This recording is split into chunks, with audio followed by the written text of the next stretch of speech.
قرآن عظیم میں اللہ رب العزت ارشاد فرماتا ہے وَقَلِيلٌ مِّنْ عِبَادِيَ الشَّكُورُ، میرے بندوں میں شکر کرنے والے بہت کم ہیں۔ اور یہ بات صحیح ہے کہ بندے پر بے شمار نعمتیں اللہ تعالیٰ عطا کیا ہے، بے شمار ہیں۔ وَإِن تَعُدُّوا نِعْمَتَ اللَّهِ لَا تُحْصُوهَا، اگر تم اللہ کی نعمتوں کو گننا چاہو گے تو شمار نہیں کر سکو گے۔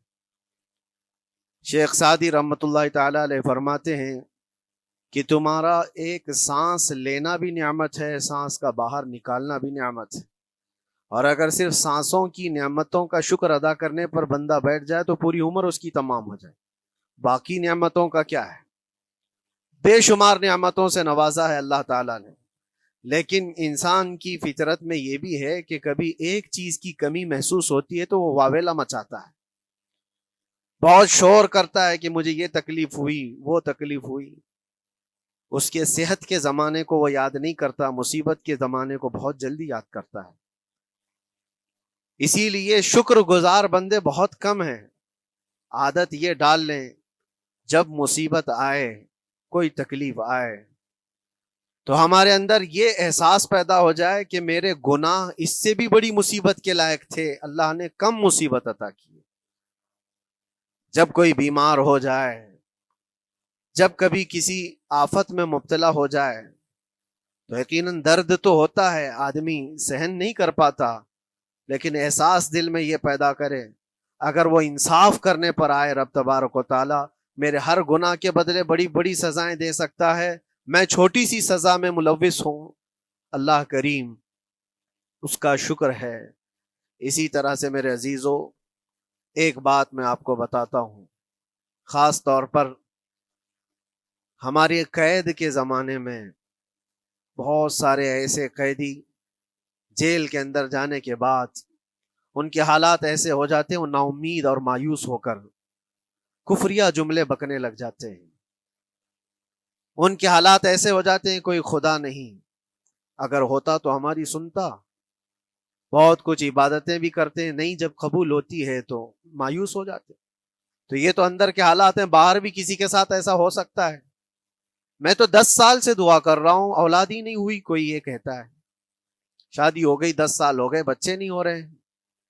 کوئی یہ کہتا ہے کہ میری بیٹی کا رشتہ ہی نہیں ہو رہا، ہر وظیفہ کر لیا، ہر دعا کر لیا، پھر یہاں سے نا امیدی، نا شکری۔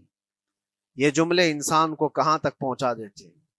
ایک بات میں آپ کو بتاؤں، مولا علی کرم اللہ وجہہ الکریم کی یہ حکمت بھری بات ہے، ارشاد فرماتے ہیں جب کبھی مصیبت آئے اللہ کی طرف سے تو یہ امتحان ہے یا سزا ہے، کیسے پتا چلے؟ ظاہر سی بات ہے، ہر کوئی یہ کہتا ہے یہ تو اللہ کی طرف سے امتحان ہے، آزمائش۔ ہم بھی اندر تھے تو یہ بار بار احساس دلایا جاتا تھا، اور بعض لوگ یہ کہتے تھے کہ اللہ کی طرف سے آزمائش ہے، امتحان ہے، اس کو گزار لیجیے۔ بعض مرتبہ امتحان ہے اور بعض موقعوں پر سزا ہے، اور سزا کب ہے اور امتحان کب ہے یہ کیسے پتا چلے؟ بہت بڑا فارمولہ ہے۔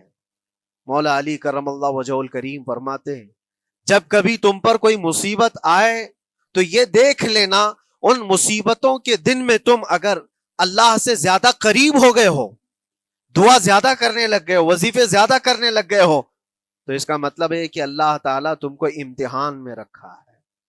اور اگر مصیبتوں کے آنے کے بعد بندہ دور ہو جاتا ہے اللہ سے، پھر وہ بپھر جاتا ہے، گناہ زیادہ کرنے لگتا ہے، تو سمجھ لو یہ سزا میں ملوث ہے۔ اب سب کی زندگی میں یہ مصیبتیں جب آتی ہیں تو خود اپنے آپ کو ریئلائز کرے، احساس کر کے دیکھے کہ مصیبت آئی ہے تو میرے ہاتھ میں تسبیح آ گئی یا پھر گالی گلوچ، مصیبت یا آفت آئی ہے میرے گھر پر تو میں عبادت اور نماز کی طرف زیادہ جا رہا ہوں یا پھر عیش و عشرت کی طرف زیادہ جا رہا ہوں، تو تمہیں خود پتا چل جائے گا کہ تم اللہ کی طرف سے امتحان میں ہو یا پھر سزا میں ہو۔ میرے عزیزو، بہت مقامات ایسے ہیں جہاں پر بظاہر مصیبت کی حکمت ہمیں نہیں معلوم ہوتی کہ کیوں آئی یہ مصیبت، کیوں دی گئی ہے ہمیں ایسی تکلیف۔ اسی کا نام تقدیر ہے کہ اللہ تعالیٰ کے لکھے ہوئے پر راضی رہنا یہ مومن کی شان ہے۔ مومن کو ہمہ وقت اللہ تبارک و تعالیٰ کی طرف سے لکھی ہوئی اس تقدیر پر راضی رہنا ہے۔ آپ کو میں ایک بات بتا دوں، حضرت ابو جندل ایک صحابی ہیں، مکہ مکرمہ میں ایمان لائے، رسول پاک صلی اللہ تعالی علیہ وسلم جب ابھی مکہ میں تھے، اس وقت غریب صحابہ کو کفار مکہ، مشرکین مکہ کس طرح سے پکڑ کر مارتے تھے، کیسے کیسی سزائیں دیا کرتے تھے۔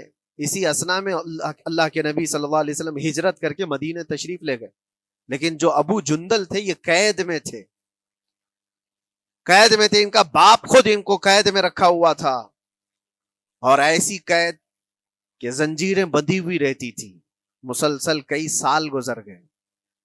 حضور پاک صلی اللہ تعالی علیہ وسلم کی ہجرت کے 6 سال گزر جانے کے بعد 7واں سال تھا جب آپ کو بتاؤں حدیبیہ کا وہ منظر پیش آیا جس کو صلح حدیبیہ کہا جاتا ہے۔ تقریباً 1400 صحابہ کے ساتھ رسول کریم صلی اللہ تعالی علیہ وسلم عمرہ کرنے کے لیے آئے، لیکن اس وقت مکہ کے کفار و مشرکین مکہ سے تقریباً 35 کلومیٹر باہر دور آپ کا راستہ روک لیا، کہا ہم آپ کو عمرہ کرنے نہیں دیں گے، آپ کے اصحاب کو، آپ کے صحابہ کو ہم مکہ میں انٹر ہونے نہیں دیں گے۔ جنگ جیسی نوبت آ گئی تھی، لیکن حضور پاک صلی اللہ تعالی علیہ وسلم اور صحابہ احرام پہن کر کے عمرہ کرنے کے لیے آئے، تو پھر درمیانی راستہ یہ اختیار کیا گیا۔ حضور پاک صلی اللہ علیہ وسلم نے فرمایا کہ ہم صلح کر لیتے ہیں، کچھ ایگریمنٹ ہو جائے ہمارے اور تمہارے درمیان، جنگ نہیں کریں گے، آج سے جنگ بندی ہو جائے۔ تو کفار مکہ اس بات پر راضی ہوئے، اور اس کے بعد صلح، جس کو کہتے ہیں صلح حدیبیہ، یہ بہت مشہور ہے۔ صلح حدیبیہ ہوئی، اس میں سارے پوائنٹس جو لکھے گئے تھے ایگریمنٹ کے اندر وہ سب مکہ والوں کی حمایت میں زیادہ تھے، دبا کر کے انہوں نے صلح کی تھی اس طرح سے ان کے نظام کے مطابق، یعنی اگر کوئی مکہ سے بھاگ کر مدینے جائے تو انہوں نے ایگریمنٹ میں لکھایا تھا کہ آپ کو وہ شخص ہمیں واپس کرنا پڑے گا، اور اگر مدینے سے کوئی بھاگ کر ہمارے پاس آئے تو ہم اس کو اپنے پاس رکھیں گے، ہم باہر واپس نہیں بھیجیں گے۔ تمہارا کوئی آدمی ہمارے پاس آ گیا بھاگ کر کے، یا ہمارا ہی وہاں رہنے والا کوئی آدمی آ گیا آپ کی امان سے نکل کر کے، تو ہم اس کو اپنے پاس رکھیں گے۔ ایسی بہت ساری شرطیں تھیں، میں کیوں کہہ رہا ہوں یہ بات سن لیجیے۔ یہ صلح حدیبیہ ہو گئی، ایگریمنٹ ابھی لکھا جانا تھا، وہ ابو جندل صحابی جو کئی سالوں سے مکہ میں قید میں تھے، زنجیریں توڑ کر کے وہ باہر نکل آئے، اور جب ان کو یہ خبر ملی کہ مکہ سے 35 کلومیٹر دور اللہ کے نبی صلی اللہ تعالی علیہ وسلم اپنے صحابہ کے ساتھ پڑاؤ ڈالے ہوئے ہیں اور تشریف لانے والے ہیں، کسی طرح بچاتے ہوئے وہ وہاں پہنچ گئے حدیبیہ کے مقام پر۔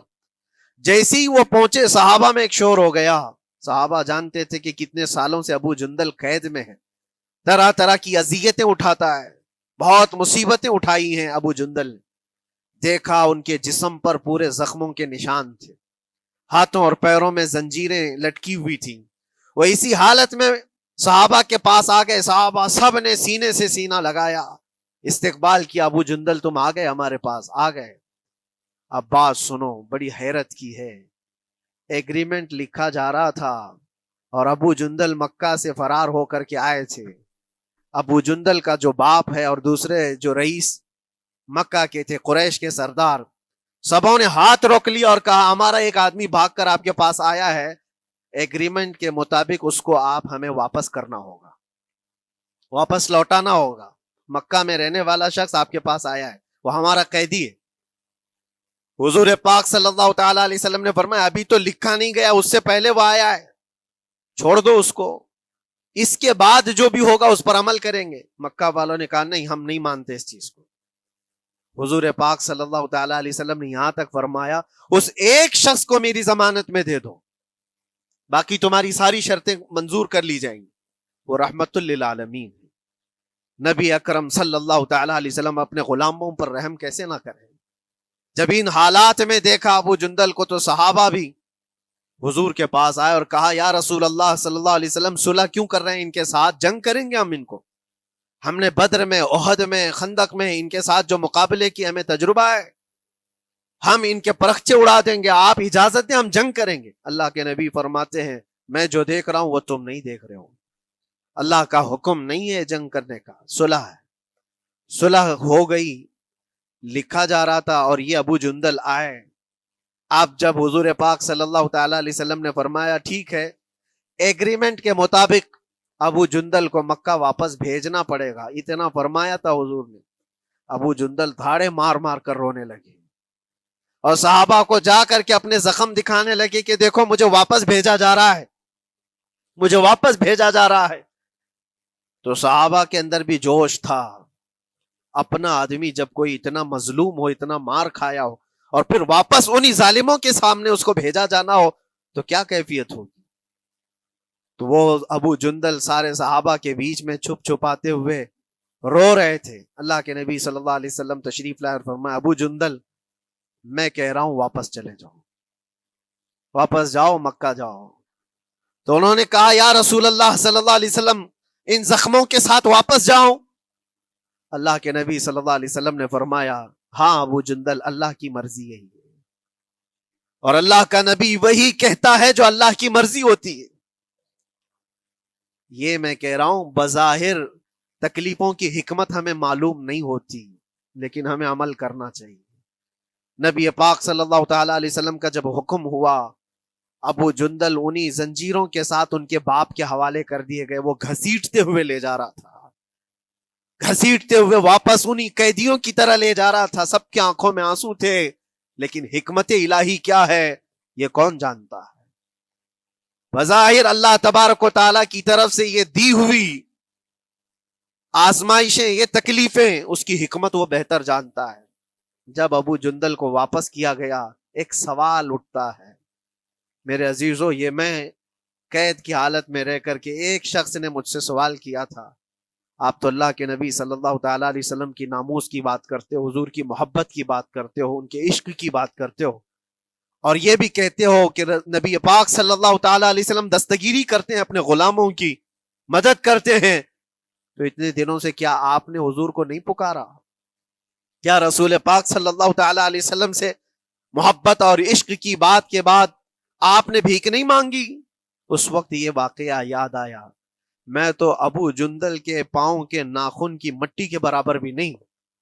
وہ صحابی رسول تقریباً ان کے متعلق کہا گیا ہے 6 سے 8 سال تک وہ ان کی قید میں رہے، تو کیا رسول پاک صلی اللہ علیہ وسلم کو خبر نہیں تھی؟ خبر تھی، لیکن ہوتا ایسا ہے کہ جو جتنی محبت کرتا ہے اتنے ہی امتحانوں سے گزارا بھی جاتا ہے، اس کو امتحان دینے پڑتے ہیں۔ اسی لیے بار بار میں یہ بات کہتا ہوں، حضور پاک صلی اللہ تعالی علیہ وسلم کی ناموس کی بات کرنا، عظمت رسالت کی بات کرنا، یہ حلوے پراٹھے کھانے کا نام نہیں ہے، یہ شہادت گہے الفت میں ہے قدم رکھنا۔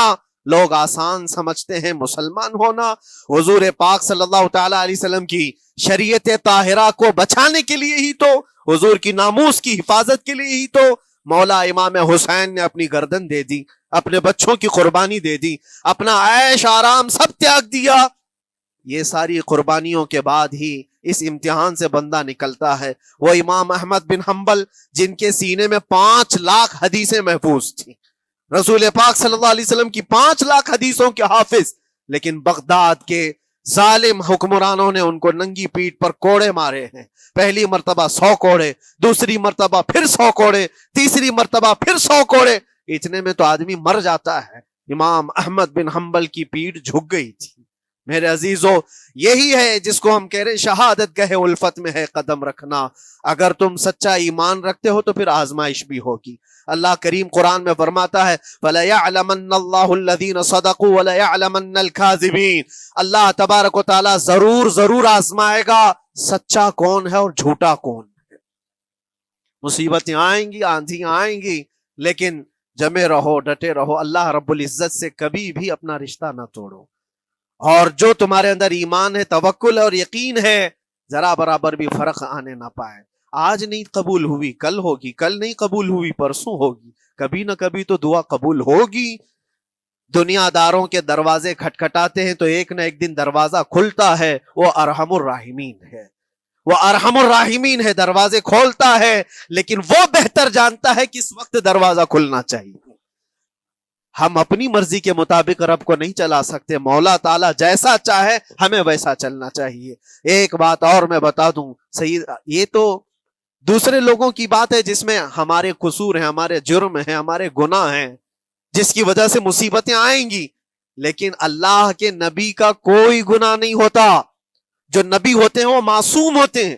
سیدنا یوسف علیہ الصلوۃ والتسلیم اللہ کے نبی، اللہ کے نبی ابراہیم علیہ السلام کے بیٹے اسحاق علیہ السلام، اسحاق علیہ السلام کے بیٹے یعقوب علیہ السلام، یعقوب علیہ السلام کے بیٹے یوسف علیہ السلام، جن کی نسل میں انبیاء کرام، جو پورا خاندان نبوت کا ہے، وہ یوسف علیہ السلام کن کن مقامات سے گزارے گئے. پہلے بھائیوں نے کنویں میں پھینک دیا، اور اس کے بعد اس زہریلے کنویں سے وہ نکالے گئے. جنگل میں کوئی نہیں تھا جب ان کے بھائیوں نے کنویں میں پھینکا تھا. اس وقت ایک قافلہ جا رہا تھا، انہوں نے ڈول ڈال کر کے نکال لیا اور پھر لے کر کے گئے. یہاں سے کنویں سے تو نکالے، لیکن آگے کی زندگی کیا ہے؟ مصر کے بازار میں لے جا کر قافلے والوں نے بیچ دیا.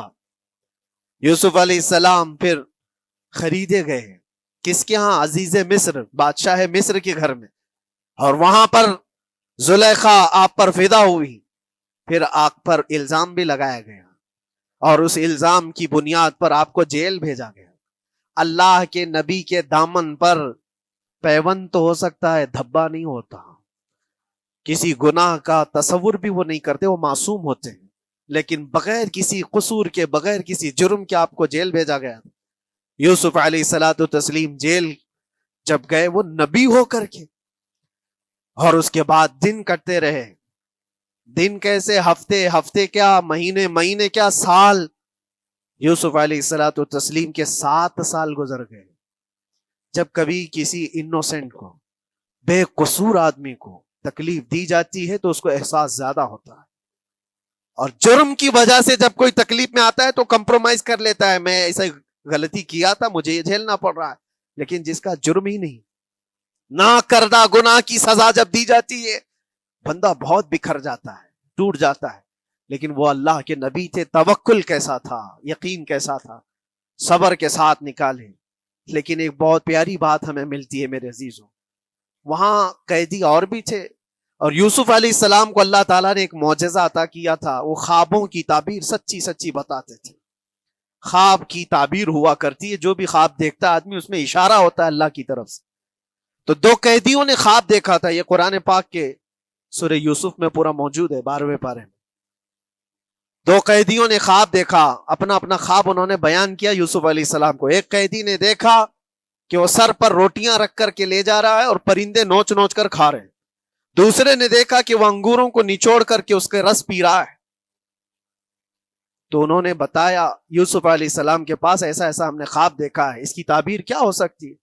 سیدنا یوسف علیہ السلام فرماتے ہیں، میں دونوں کے خواب کی تعبیر بتاؤں گا، لیکن اس میں سے ایک بندہ، اس سے آپ نے کہا تو وعدہ کر کے میرا بھی کام کرے گا، میرا بھی ایک کام ہے تو کرے گا.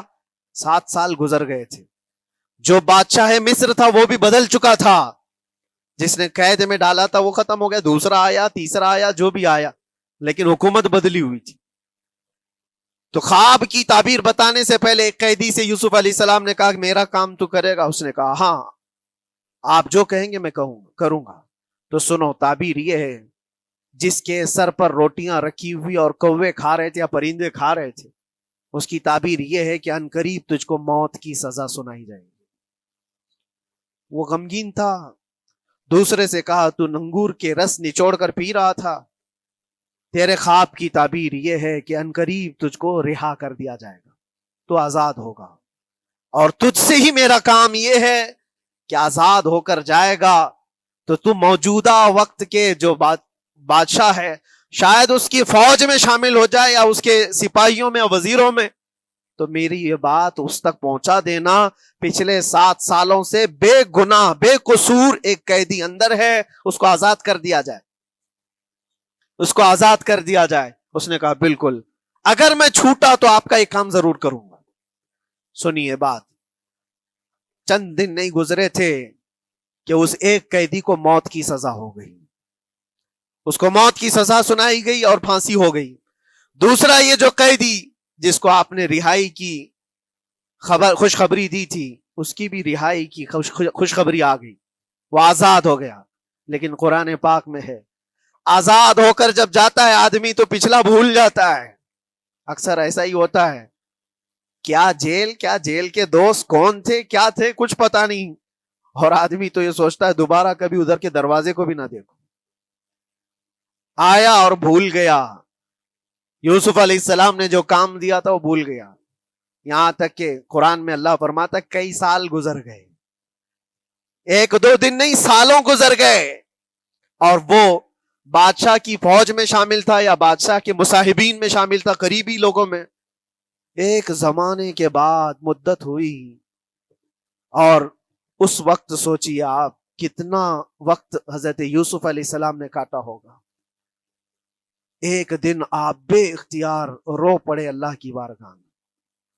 یہ میں آپ کو بتا رہا ہوں, کبھی کبھار انسانی فطرت کا تقاضا ہے. اللہ تبارک و تعالیٰ کی بارگاہ میں رو پڑے اور کہا اے رب العالمین, اے ارحم الراحمین, یہ دن کب ختم ہوں گے؟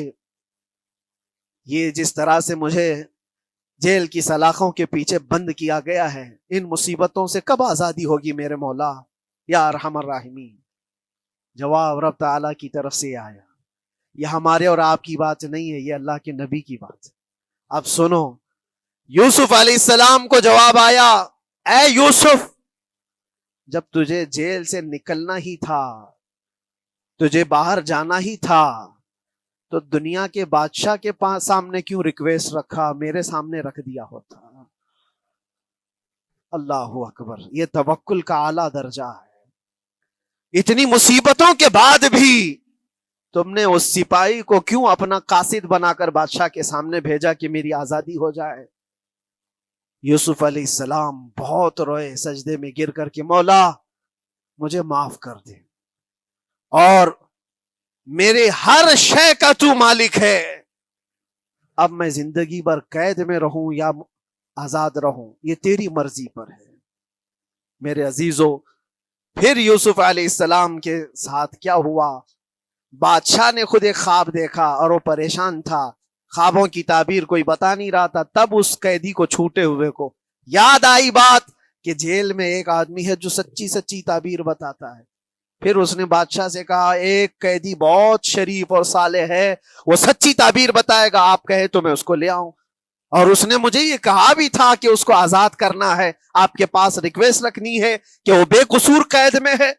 بادشاہ نے معلومات حاصل کی اور اس کے بعد پروانہ دے دیا کہ اس قیدی کو آزاد کیا جائے جس کو بے قصور رکھا گیا ہے, اور میرے خواب کی تعبیر بتائی جائے. یوسف علیہ الصلوۃ والتسلیم کو لوگ آئے لینے کے لیے. اب یہاں منظر اور ہے میرے عزیزوں. کہا کہ بادشاہ نے خواب دیکھا, اس کی تعبیر بتائے. آپ نے تعبیر تو بتا دی کہ کیا ہونے والا ہے اگلے 7 سالوں میں بادشاہ کے ساتھ, یہ ساری تعبیر بتائی. لیکن جب آزاد کرنے کی بات آئی تو آپ نے کہا رہنے دو, اب مجھے قید میں رہنے دو, اس لیے کہ آپ کو یہ احساس ہوگا کہ میں بادشاہ کے پاس کیوں رکھا ہے اس مقدمے کو. لیکن بعد میں بادشاہ اور اس کے مصاحبین اور اس کے وزیر آپ کو اصرار کرتے ہوئے لے گئے اور لے جا کر کے سیدھے وزیر اعظم کے تخت پر بٹھا دی. سیدھے وزیر اعظم کے تخت پر بٹھا دیا. پھر رب تبارک و تعالیٰ نے فرمایا اے یوسف, جب تک ہم چاہیں تب اندر رہے گا آدمی, اور جب ہم چاہ لیں باہر تو پھر اپنی مرضی سے کوئی اندر بھی نہیں رہ سکتا. حقیقت ہے میرے عزیزو, جب مصیبتوں کے ختم ہونے کا وقت آئے پھر پوری دنیا کھڑی ہو کر کے بھی تم کو مصیبت نہیں دے سکتی, تکلیف نہیں دے سکتی. اور رب تبارک و تعالیٰ نے فرمایا وَإِن يَمْسَسْكَ اللَّهُ بِضُرٍّ فَلَا كَاشِفَ لَهُ, اگر تم کو اللہ کی طرف سے کوئی مصیبت آئے تو کوئی اس کو ہٹانے والا نہیں ہے. وَإِن يَمْسَسْكَ اللَّهُ بِخَيْرٍ فَلَا رَادَّ لِفَضْلِهِ, اور اگر اللہ تبارک و تعالیٰ کوئی بھلائی کسی بندے کو دے دے تو دنیا کی کوئی طاقت اس کو روک بھی نہیں سکتی. آج اگر رب تبارک و تعالیٰ ہم کو کوئی مقام اور مرتبہ دے دے, کوئی عزت اور انعام دے دے, سارے کتے بھونکتے رہیں, اس انعام کو کوئی رد نہیں کر سکتا. اللہ تبارک و تعالیٰ کا دیا ہوا فضل اس کو کوئی کاٹ نہیں سکتا, اور اس کی دی ہوئی مصیبت کو کوئی دوسرا ٹال بھی نہیں سکتا. اسی لیے آؤ لگے رہو اسی بارگاہ میں اور عرض کرو کہ مولا مجھ سے جو خطائیں ہوئی ہیں اس کو درگزر فرما دے. اور